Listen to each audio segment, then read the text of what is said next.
I would like to introduce our second panelist. Paul Thompson is the W.K. Kellogg Chair in Agricultural, Food, and Community Ethics at Michigan State University, where he serves on faculties in the Department of Philosophy, Agricultural, Food, and Resource Economics, and Community Agriculture, Recreation, and Resource Studies. Thompson is known for his work on developing methods for studying ethical issues in agriculture and his work on emerging technologies such as genetic engineering, nanotechnology, and cloning. His book, The Agrarian Vision, Sustainability and Environmental Ethics, was published by the University Press of Kentucky last summer, and he is a two-time recipient of the American Agricultural Economics Association Award for Excellence in Communication.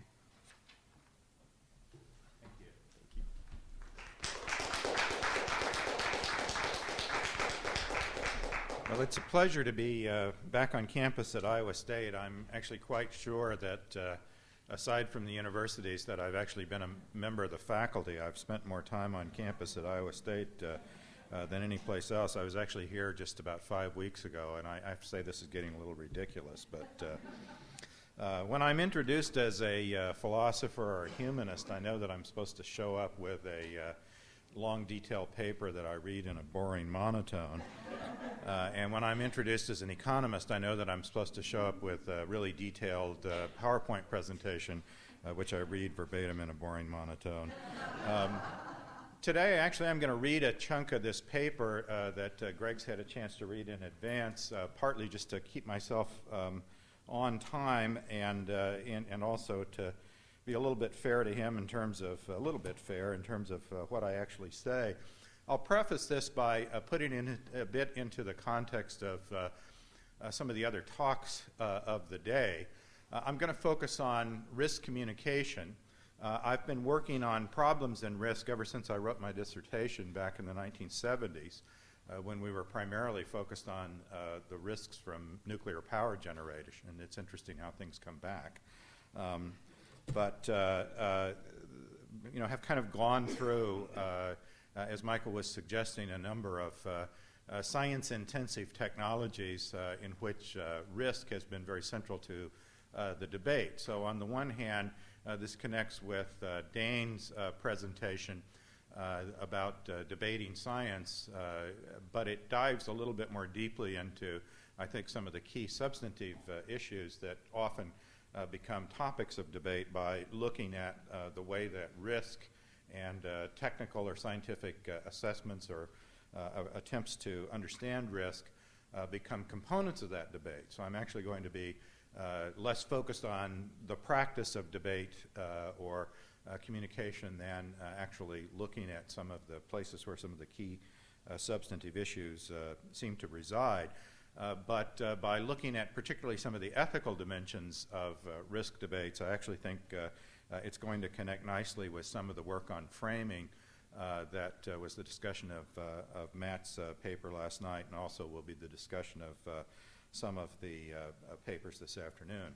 I'm actually going to start out a little bit by doing kind of very traditional philosophy thing, talk a little bit about ethical theories, although I do think that I tend to think of ethical theories as more usefully understood as frames.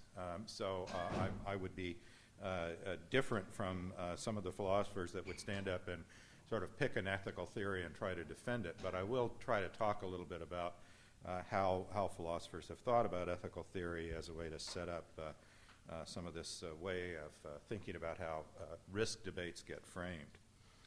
Although philosophers have developed many approaches to the theorization of ethical conduct, two patterns of thought were especially influential in the 20th century. Utilitarian ethical theories define right action according to the criterion of the utilitarian maxim: do that which produces the greatest good for the greatest number of affected parties. Kantian, neo-Kantian, or deontological ethical theories, henceforth I'll simply call them Kantian, define right action according to the categorical imperative. Act only according to that rule whereby you can at the same time will that it should become a universal law. I'll explain a little bit what that means. Although there are numerous difficulties in both of these approaches, my focus here concerns the way that risk is both implicated within and addressed by each of these approaches. Given this orientation, it is useful to notice that both of these ethical theories assume that the function of an ethical theory is to dictate which of numerous possible actions is ethically correct. They are thus particularly suited to the situation of choice in which a decision maker explicitly and deliberatively considers what should be done.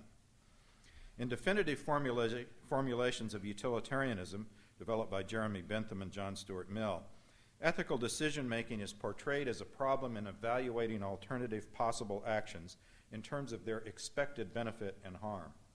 An ethical decision-maker treats choice as an optimization problem, where the worth of decision outcomes to all affected parties is the quantity for which an optimal value is sought. This very general specification leaves many interpretation questions entirely open. What counts as a benefit or harm? How should trade-offs between benefit to one party and harm to another party be reflected in this optimization problem? Who counts as an affected party?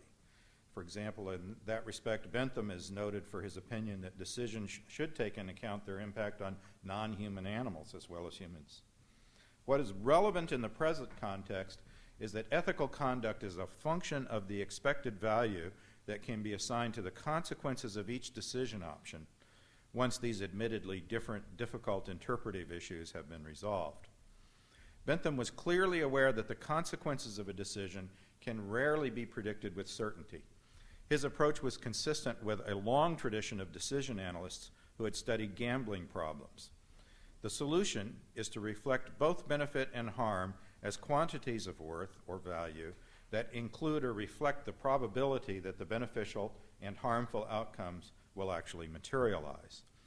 Thus, Bentham's approach prefigures that of 20th century decision theorists who characterized decision-making as a problem of making the best available trade-offs between risk and benefit, and who presume that a risk analysis advises the decision maker of both the value or harm associated with potential hazards as well as the likelihood that the hazards will occur. Much of present-day risk analysis operates under the implicit assumption that decision makers understand their task in the terms that Bentham specified more than 200 years ago.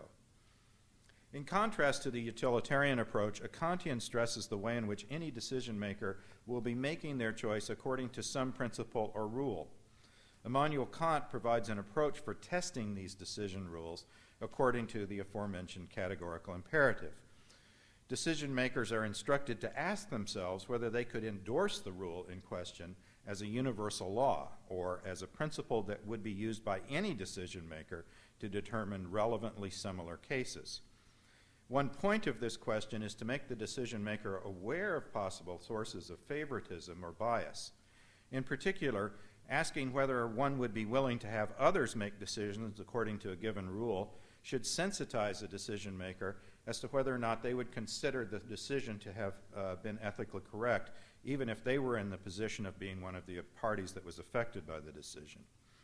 Hence, some have suggested that the overall thrust of a Kantian ethical theory is to promote fairness as the overriding standard for ethical decision-making, while others have suggested that the categorical imperative is roughly equivalent to the golden rule: do unto others as you would have them do unto you.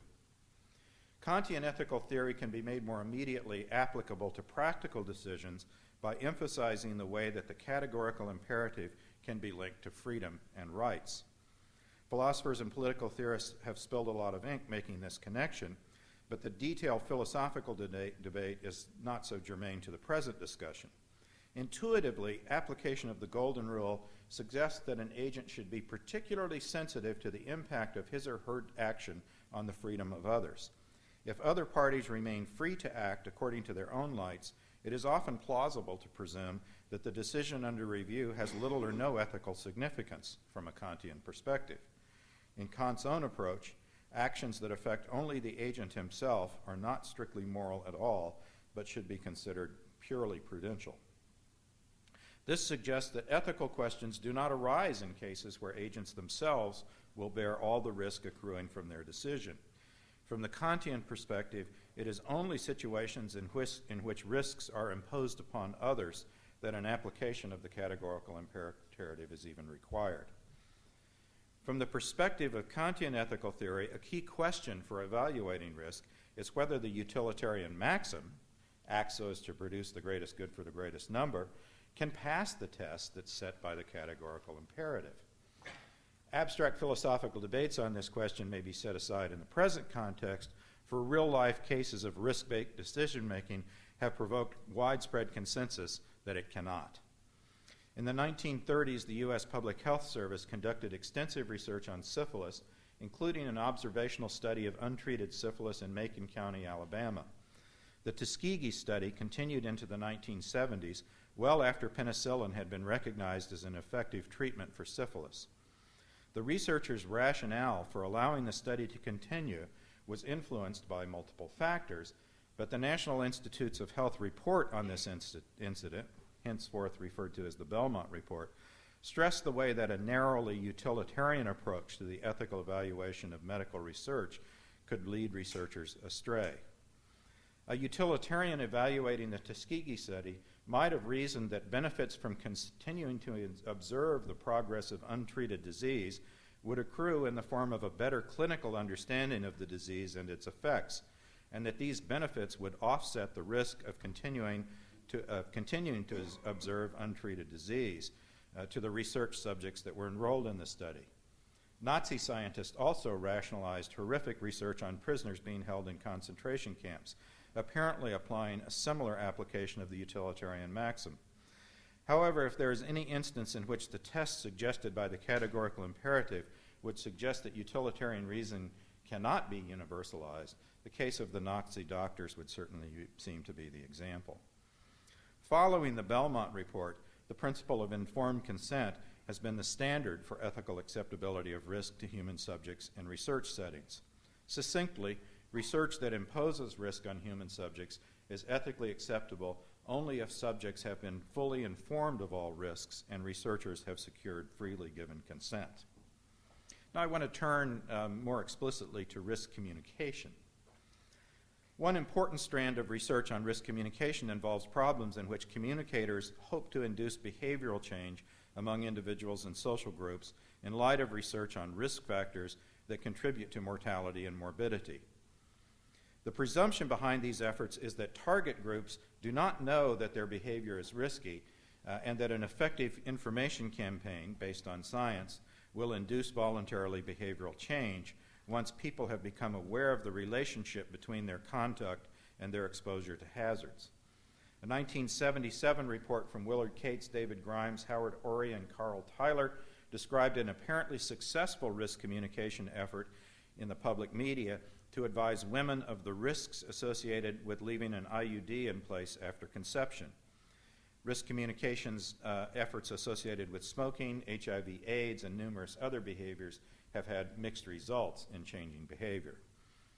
The evaluation of these cases from the perspective of competing ethical theories illustrates both the difference between these respective ethical principles as well as the reason why this difference may actually not matter so much for some of the paradigmatic cases of risk communication. From a utilitarian perspective, the criteria for ethical management of risk is to achieve optimal trade-offs between beneficial and risky activities. Since the benefits from activities that expose people to the hazards of IUDs, smoking, and HIV/AIDS appear trivial in comparison to the harm that prevails when risk is realized, a reasonable application of the utilitarian maxim suggests that behavior change to recognize these risks is strongly indicated. If so, the standard for the ethical success of a risk communication effort would appear to reside in its impact on behavioral change. The principle of informed consent, in contrast, requires only that people actually know what the relevant risks are and not that they also engage in behavior change. An Environmental Protection Agency official appeared to endorse this latter view when he wrote, "Success in risk communication is not to be measured by whether the public chooses the set of outcomes that minimizes risk, as estimated by the experts. It is achieved instead when those outcomes are knowingly chosen by a well-informed public." But cases such as IUD use and HIV/AIDS are also ones in which risk factors are associated with intentional actions that are under the respective individual's control. On the other hand, if there are truly negligible benefits associated with a risky activity, as would seem to be the case in failing to remove an IUD, informed consent can be expected to produce the behavior change indicated by the utilitarian maxim. It is therefore a case in which any reasonable person will almost certainly respond to a risk communication message with the behavioral change that the utilitarian wants. There's no reason to expect divergence between what individuals choose and what experts would regard as optimizing behavior. On the other hand, when there is little chance that an interference in individual freedom will succeed, it is unlikely that a utilitarian using the optimizing approach would even recommend actions that would violate the categorical imperative. In the case of sexual behavior, the long history of failed efforts to regulate behavior provides a reason not to even recommend risk management strategies that would diverge from what is required by a principle of informed consent. That is, providing the information on risk and simply hoping for behavioral change. The theoretical difference, thus, between optimizing and informed consent may make little practical difference in either of these cases. However, there are risk policy domains where ethically based debates can rage. The management of risks from traffic accidents illustrates this point. From a utilitarian perspective, mandatory precautions such as seatbelt and motorcycle helmet laws are justifiable. The benefits outweigh the risks. They outweigh any cost to individuals. But from a perspective that stresses individual informed consent, such laws intrude upon the freedom of an individual decision maker. As in the cases of sexual activity, decisions about whether to use seatbelts or helmets do not directly influence hazards for anyone other than the person that makes the decision. From the standpoint of informed consent, it is reasonable to provide drivers with information, or motorcycle riders, but there would be no ethical imperative to ensure that they use that information in the manner that a risk optimization paradigm would suggest. Literature and risk communication implying that efforts should induce behavior change would thus appear to have underlying utilitarian commitments. But it is when an action imposes risk on someone else that the considerations that arose in connection with the Belmont Report become most relevant. Clearly, many activities in contemporary society impose risk on others, yet provide little or no opportunity for giving or withholding consent to the parties that are exposed to hazards. Air and water pollution from industrial manufacturing, pesticides, and a host of other industrial activities fall into this category. Decision-making on the regulation of these activities falls to public authorities. Debates over this decision-making mirror classic philosophical debates over whether public policies should aim to optimize risk and benefit, as utilitarianism claims, or whether they should strive to protect affected parties from intrusion into their sphere of personal choice, as the Kantians would contend. An extreme interpretation of the Kantian view might hold that there are no cases in which environmental risks could be ethically justified, short of an effort that actually secures consent from affected parties. More realistically, the view might be that our political system reaches a compromise in which the willingness of most citizens agreeing to accept risks in exchange for the benefits of economic activity derived from a polluting activity reflects a kind of implied consent. In either case, the function of risk communication resides in the need for those who will bear risks to have a clear understanding of them, rather than in whether or not their behavior produces optimal risk-benefit trade-offs. In contrast to this perspective, a great deal of the scholarly literature on environmental risks appears to assume that the utilitarian viewpoint is ethically correct. On this view, what matters ethically is whether optimal trade-offs are made. Public opinion figures indirectly in the process of reaching this optimum because it is widely believed that irrational attitudes, heuristics and biases, misperceptions, and the NIMBY syndrome, not in my backyard, can create political roadblocks to the implementation of those policies that would, in fact, most fully satisfy the optimizing goals of a utilitarian maxim.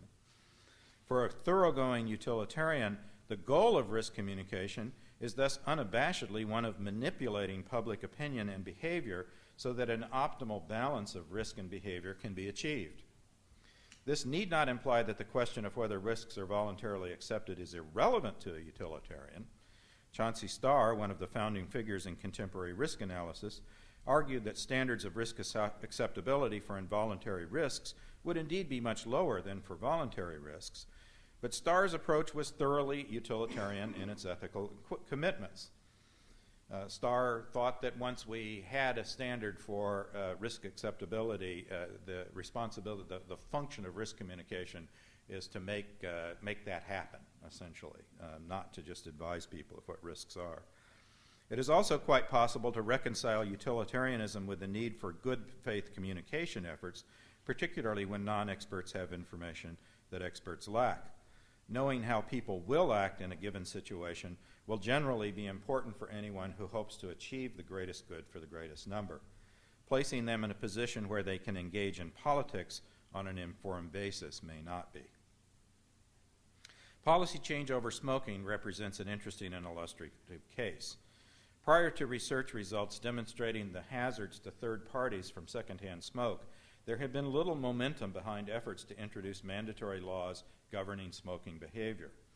Although there was a gradual increase in legislation intended to limit or discourage smoking from the early 1970s, during this era, smoking was largely conceptualized as an individual behavior.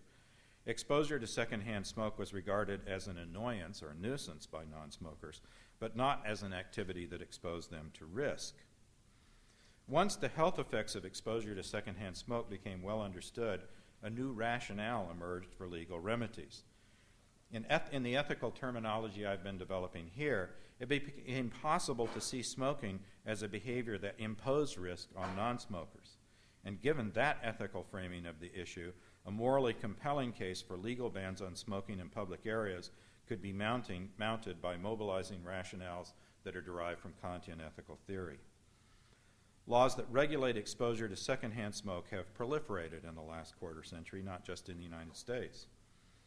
Interestingly, some analysts of public policy appear so wedded to the utilitarian framework that they actually attribute this shift in attitudes to a victory of self-interest over ethics. In other words, to be ethical, you'd have to think like a utilitarian, and when people are worried about risks that are imposed on them, that's not ethics, that's self-interest. There have been other cases where the ethical framing for a risk issue has remained contentious. Labeling for food containing ingredients derived from genetically engineered crops, or so-called GMOs, provides an example. When these foods began to appear on U.S. markets in the late 1990s, officials at the U.S. Food and Drug Administration determined that since there were no health risks associated from consuming these foods, no benefit could be derived from providing labels advising consumers of their presence. Now, this policy was a fairly straightforward application of utilitarian reasoning. If there's no benefit in telling them that this food contains GMOs, there could be no rationale for providing this information on a kind of greatest good for the greatest number basis. And the sheer cost of putting this information on the labels would then outweigh any rationale for doing so. Arguments supporting labels called upon citizens' right to know and linked values that individual consumers might hold regarding personal risks with religious and other personal freedoms that they might regard as relevant to their food choices. In summation, the overall ethical framework in which a given risk problem is conceptualized can play a significant role in shaping the way that one would develop an appropriate communication effort.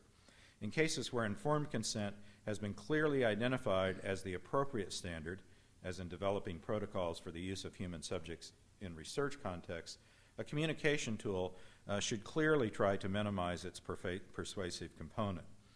At the same time, some of the most widely studied problem areas involve educational and persuasion efforts where the attempts to achieve behavioral change would appear to be ethically well justified. But the role of risk communication in a wide variety of policy-relevant cases is far less clear. Is it to replicate the views of people who have studied comparative risks widely in the general populace? Is it to enable the accomplishment of those social goals that would be endorsed by utilitarian or Kantian ethical theories, respectively? Even if one remains agnostic about the answers that might be given to such questions, my analysis suggests that specialists in risk communication would be well advised to study the relationship between theoretically specified criteria for ethical decision-making and the functions of risk communication more carefully in the future. At a minimum, simply presuming that the least ethically complex cases of risk communication are prototypical of what a risk communication involves is unjustified.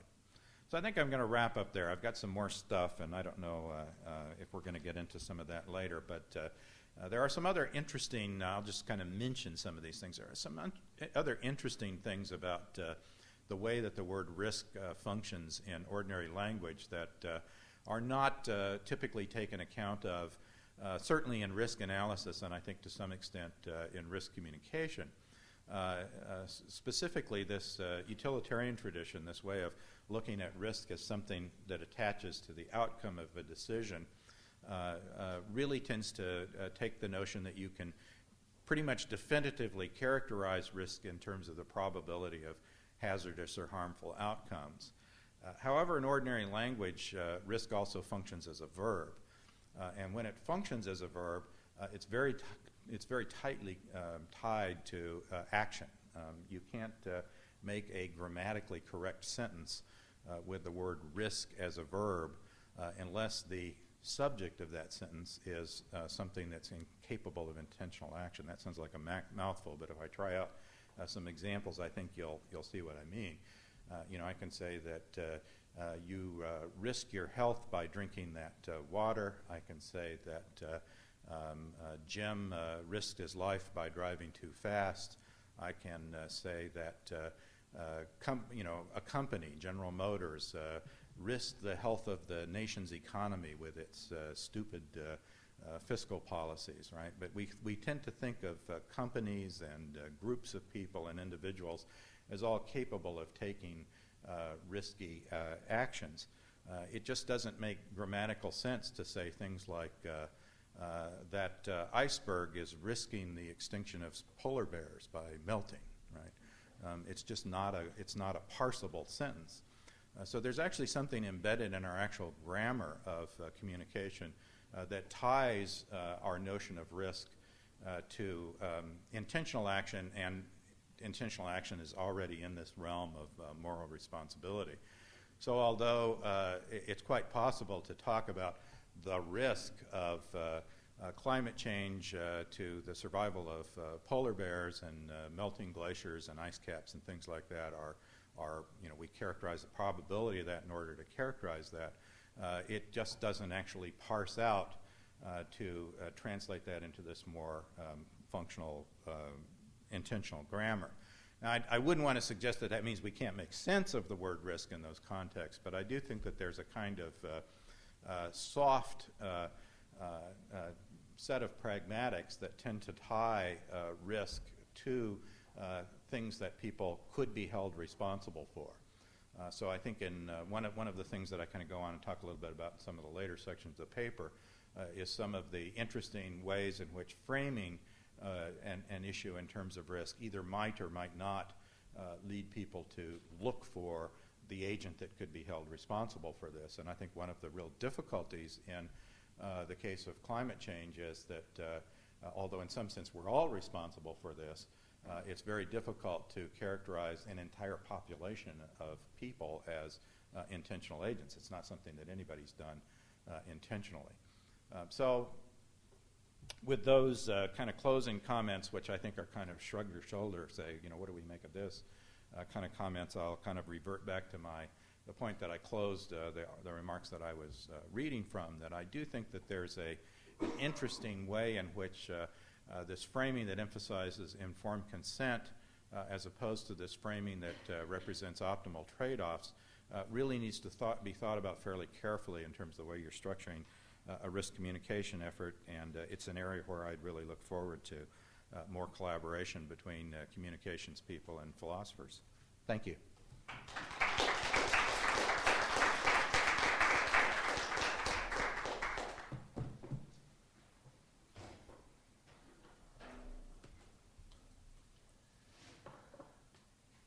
Now I'd like to introduce Dr. Gregory Wilson from English, who will be giving a response.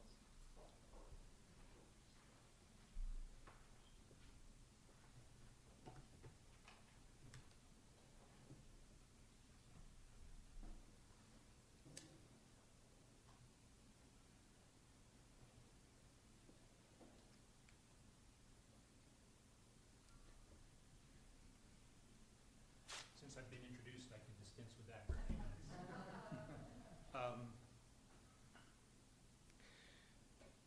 So Paul has been too nice to me in sticking to his prepared text. I fear that I'm not certainly not qualified to stand up here and make pronouncements about utilitarianism or the categorical imperative. It's hard for me to even get those words out of my mouth this morning. So I'm going to indulge in the luxury of this conference, which is to quickly sidestep into my own discipline and make some comments about that. I actually yesterday I had the title of this as a non-response to Paul Thompson, but I thought that was a little rude, so I changed that.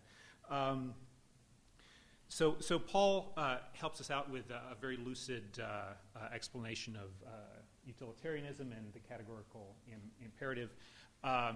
Even for a noted philosopher, simple ideas that when we start talking about more complex risk scenarios get sticky to try and sort out how to apply in ways that make sense.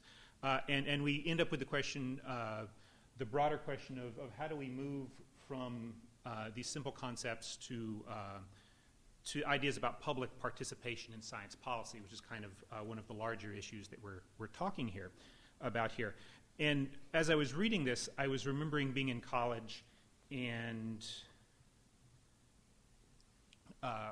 which is the last time I really thought hard and about these philosophers and read these philosophers. And I was trying to remember, was I being taught these concepts so that I could be a decision maker and make decisions that were good for other people? Or was I being taught these concepts so I could be a good public and understand when other people were making decisions that were good for me and just be quiet about it? And so that's the question. It's kind of the starting point for me is, are these rules for behavior in publics? And how do we begin to conceptualize what it means to be a good public in this context? So I want to do a quick show of hands. If we think about this question, how can we better communicate risk to the public? How many people see themselves as the public in that equation? Okay, and so which leads me to the question of who we is. Is we some sort of institution? Is we experts, maybe scientists who generate knowledge? The person sitting, the risk analyst in the office with this equation, trying to calculate something for us? Is it a risk communicator who's trying to be the voice of that and maybe guide people to good decisions about their health or whatever? Or maybe the risk communicator sees themselves as being on this side, as being part of the public. But I'm concerned about that, just that little expression there. And so from my perspective, I'm an assistant professor of rhetoric and professional communication here. I'm interested largely in how technical communities solve problems, how engineers talking to physicists, how those people solve problems. And I spent 8 years working at Los Alamos in and around the nuclear stockpile, trying to think about issues of risk and reliability with that, which risk is a big word in that context. So I'm really interested in risk in professional settings. But if we're talking about engineers and physicists, we're really talking about a fairly a fairly even exchange between one sort of professional community and a different professional community. And we're talking about people with certain sort of status and viewpoint trying to express ideas to another community that has their own status. But it's not this sort of we public thing where I think there's a greater power difference. So the sorts of things that interest me there is like the Shuttle Challenger problem, where you have these engineers sitting around the night before the launch with this bad feeling in the pit of their stomach that something's going to go wrong. And the manager's saying, schedule cost, schedule cost. And the engineers just have this, what the Germans call Fingerspitzengefühl, this feeling on the tips of their fingertips that something's wrong, but how do they marshal evidence that will be valid for this other community so that they can understand? But again, that's something where we would like to think that those engineers are trained to express their knowledge in particular ways. And physicists or managers are trained to express their knowledge in particular ways. And they may be at cross purposes, but I could think of ways to help them negotiate being on the same page. Kind of one archetypal example of public risk communication that comes to mind for me is back when I was at Los Alamos. And I need to point, but I need to be near the microphone so people, so whoever's recording this, the Board of Regents or whoever is listening. But so Los Alamos was up here. It's the place where the first nuclear weapons were designed, and a lot of work still there, still going on there in that realm. And it kind of sits on four finger mesas. The lab's over here, the town site's over here, but it's up on the mesas and down in the Rio Grande Valley. That's the Rio Grande right there. There are lots of different communities. So we have Española, which is a Hispanic community, which was established about 1598. We have the Santa Clara Pueblo here, the Pewaukee Pueblo, the Tesuque Pueblo, who've been there since about 1200. We've got Santa Fe down here, which is also kind of a traditional Hispanic community, but there's a big New Age community here. Anyway, there are a lot of different communities there in the valley that don't come to the world with this big science narrative that Los Alamos has. And so when you get into a discussion of something like groundwater, and Los Alamos is trying to have a conversation about how much tritium is leaching into the groundwater, maybe down here into the Rio Grande, that people use for irrigation and drinking and all sorts of things. How do you have that conversation from a big science narrative starting point with people that the Native American communities don't start there? And the scientific starting point there is we just have to educate the public to think like us, and then they will understand. Then we can have an argument, have a debate, have a one-way exchange of information, or even a two-way exchange of information once they buy into the big science narrative and we explain to them how groundwater works. And nobody down here is interested in that. And so you have all sorts of weird things like the Los Alamos groundwater scientists, really, really smart folks, but they'll come down and say, great news, our old device could only detect tritium at 6 parts per billion, and now we can detect it at 1 part per billion, and that's wonderful, and it sort of shows that there's more there than we thought there was before. But that's probably not new news, and we're probably just a bit more accurate, and so it's the message is hard to get across there, or the conversation is it's hard to know how to have that conversation in a way that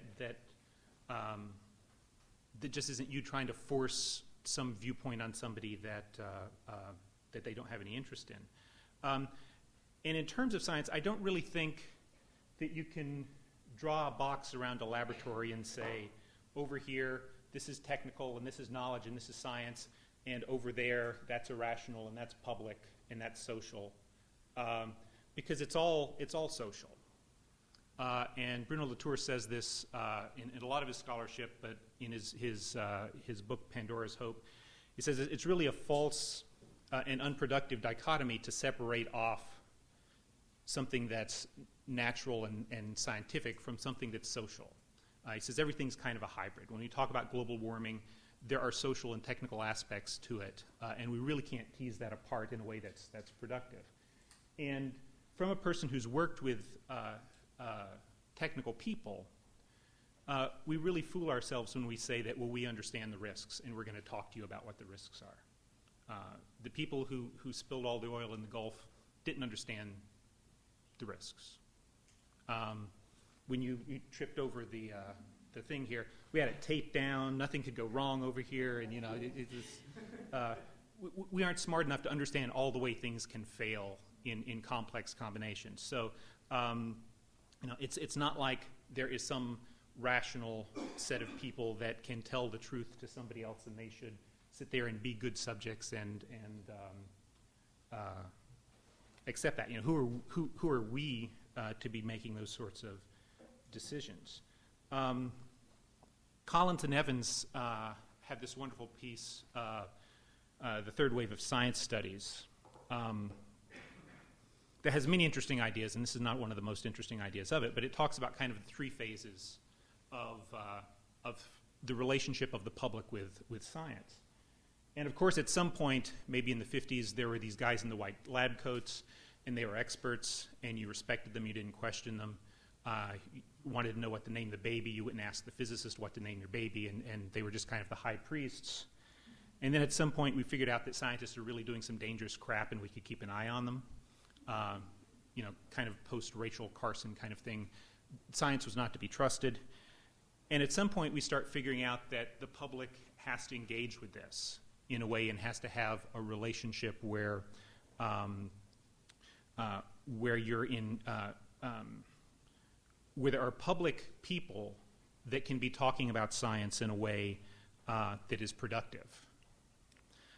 I want to point to a couple of articles by Jeff Grable and Michelle Simmons, because my background is basically in technical communication. How do you communicate technical ideas among technical communities and to the public as well? And they're trying to think about this idea of public engagement and public involvement in science. And so in 1998, a lot of people, it's an older article, certainly a lot of people have been writing about public engagement in science since then, but they're trying to frame what they call ethical audience involvement. And they say that risk is socially constructed. It's not something that the guy with the equation in the office constructs and we kind of disseminate and everybody understands that. The community where these things are going on, where the canal is being dredged and all of those things, have a role to play in constructing what that risk means. And we can't assume that everybody can sit down and have equal power. We have to understand that there's unequal power in this equation. And in this first article, they're talking about actually treating citizens the way that we would treat users of software. If we were a company, we would actually go out and ask them what they like, what their concerns are, how they view the problem, what might be good solutions, what are the features that they're concerned about. But that kind of has this communicator in this role mediating between citizens and whoever the we is to try and make sure everybody is everybody's needs are being met, but everybody's opinions are being pulled out. A later article, Towards a Civic Rhetoric for Technology in Scientifically Complex Places, it follows a couple of vignettes of communities engaged in public science debates and looks at communities or community groups that are trying to do science themselves, that are doing science themselves. They're doing research, looking at the records, they're going to these meetings and making arguments back and forth, which I think is really fascinating. It changes what science means if we're redefining science and risks such that the people involved get to help define that. But the article then goes on to ask, how do we then educate people to play this role? What sort of tools do they need to do it? What do they need to know? What skills? How do we train people to be parts of citizen groups like that? And getting back to the first talk, what is the moral role of the university in this type of enterprise? How do we educate publics in a world of public and participatory science and decision making? And it wasn't quite clear when you're talking.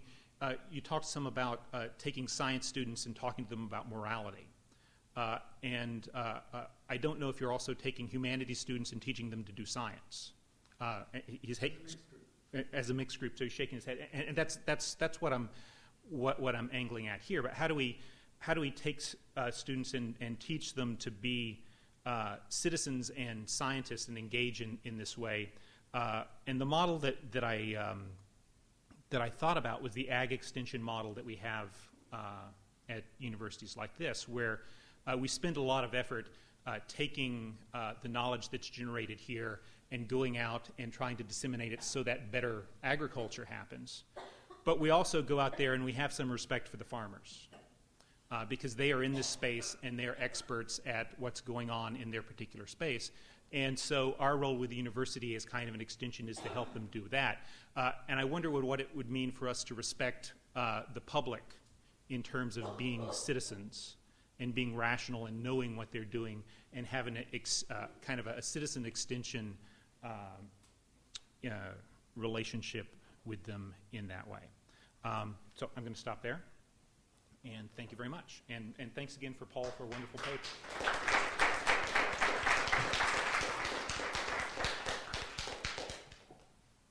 All right, now we'll open it up for questions. We actually have the microphone on at this point.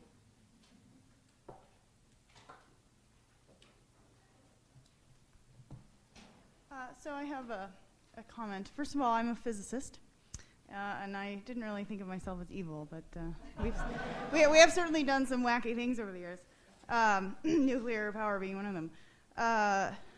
So in general, I think that this is a topic that is sort of dear to my own heart. One of my concerns is that when we talk about educating scientists and would-be scientists and educating them in terms of, things like being able to communicate to non-scientists, to the public. When we talk about trying to assess risk, like, as you said with LANL, for example, and so getting the time that it takes when you think about, someone is going to be, sort of pursuing a career, it adds a substantial amount of time to a career, whether you're educating a scientist in these areas or you're educating your philosophers and your humanists and your artists in the areas of science. How do we expect them to know some basic level of science if you're going to be able to understand climate change? The question is, how basic can it be? And that's kind of a problem from the science standpoint. And so my concern really is that I think while these are all very good things and they're things that we should strive for, there has to be a consideration of most students do not want to be in school full-time until they're 30. Okay? I was 30 when I got my PhD in physics, and then I actually went back later and did more schooling after that. But I'm insane. Most people do not want to do that, and so I think maybe that's one issue that keeps coming up to my mind is how do we address this? So I could speak to that a little bit. I didn't speak to it in my remarks today, but I agree 100%. And one of the things that I've written about in other contexts is that I think that it's not going to be okay. It's not going to function, particularly if we're talking about the kind of problems that Greg was talking about, right, where you have potentially risky activities that are at least strongly associated with science and technology.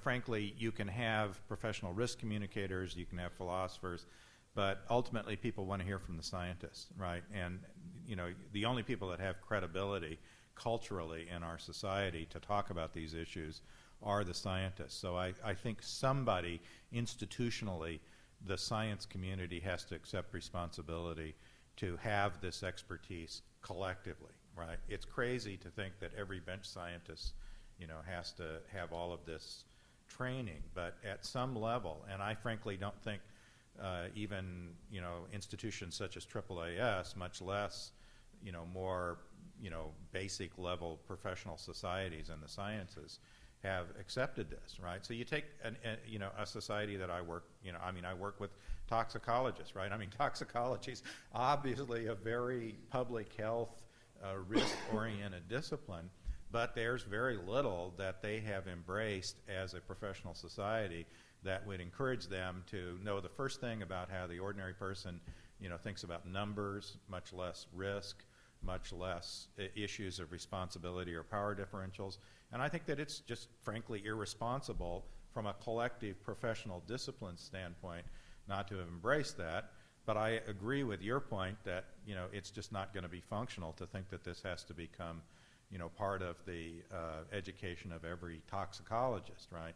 So, what has to happen there is that, at the level of their professional societies and also at the level of funding mechanisms like the National Science Foundation, there have to be a serious commitment of the resources that are needed to make sure that these kinds of things can at least be done with a more sophisticated manner than they're currently being done. So I think that we have to think about these as collective responsibilities, and we have to share some expertise. But I actually don't think that you're going to be able to hand this off to people with communication expertise, or people with philosophical expertise. I do think that it's going to have to be something that is taken on by the science community. Dr. Wilson raised an issue which I think really goes to the core of your talk, and that is the question of the existential risk that we don't know. Mm-hmm. We had that with the Horizon, we had that with the reactor in Japan, we had that with the example you gave of secondhand smoke. Mm-hmm. How do we even talk about the existential risks that we don't even know about, and that we really can't know about because we, chaos theory, we don't know how things can fail chaotically. And then also the question, the other question is the issue of the technocrat. Who forms a risk model? Is it really the engineer technocrat, or is it the scientist? Who is really responsible for forming that risk model? Okay. I think that's a good question.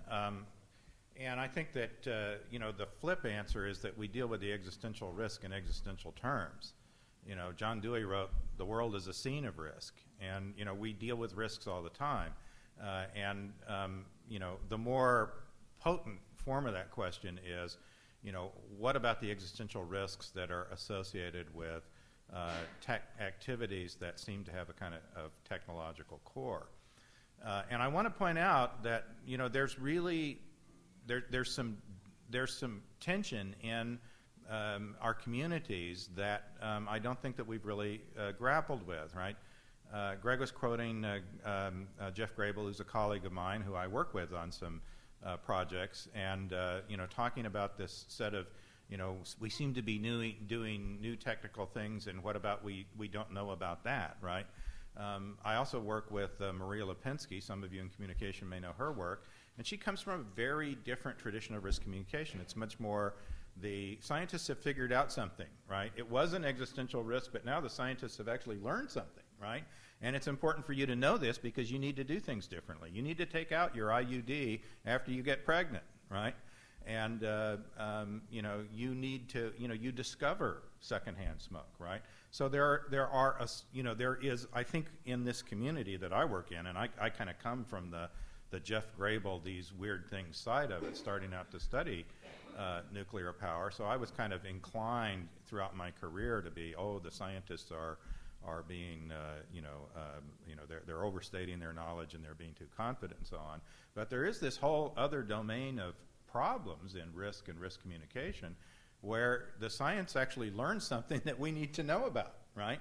And I think one of the problems that we've kind of created on the social science side of this is that we've tended to, undermine and devalue these risk communication efforts on the side where science has actually uncovered something that we can really functionally address a set of risk issues that previously would have been existential, and now they sort of move into the management era. So I think it's really critical that we recognize that the role of science in risk and risk communication can be ambiguous in a lot of different ways here, and too much focus on the existential nature of these risks leads to a kind of mentality within organizations that, it's just all kind of fuzzy and we can't control any things, and even though the gas tanks in our Pintos seem to be exploding, we don't really have definitive information about this, so we don't really need to. And this is just one of those existential risks, and we don't really need. It would be presumptuous and impudent for us to go and start telling the public about this. So we'll just kind of, ignore it until we have better data, right? We'll actually, so, you're getting my point. I think that this cuts both ways is my point. And I think that it's only when you really start to interject some hard conversations, which probably don't have fixed answers about, when there's really a responsibility to initiate a risk communication effort, that you're really going to grapple with these things in a detailed way. I don't think we think that Ford was responsible for taking, kind of waiting as long as they did to do something about the Pinto, but it was, from a certain standpoint, just one of those existential things that could happen, and, we really didn't, have good enough evidence yet.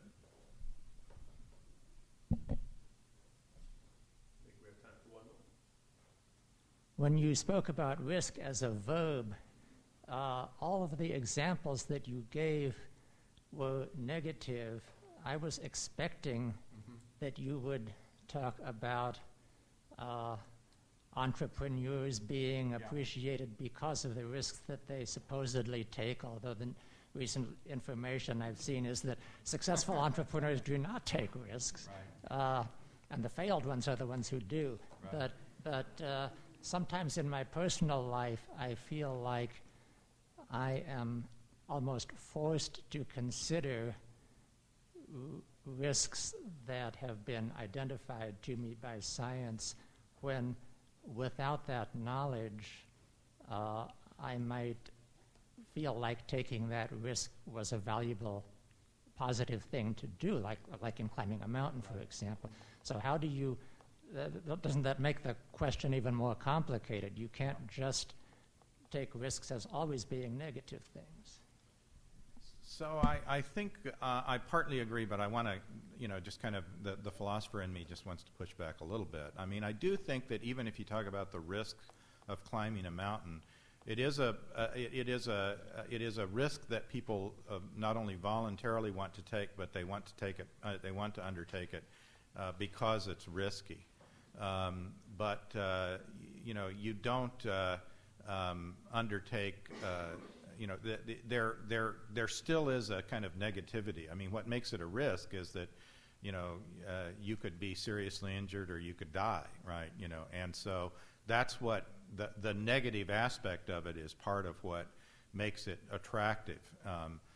I don't think that that's quite so much what's going on with entrepreneurs. I think that's actually a somewhat different case, but nonetheless, losing your money is a bad thing, even if you're a venture capitalist and you expect to lose 9 times for every 1 time you win, right?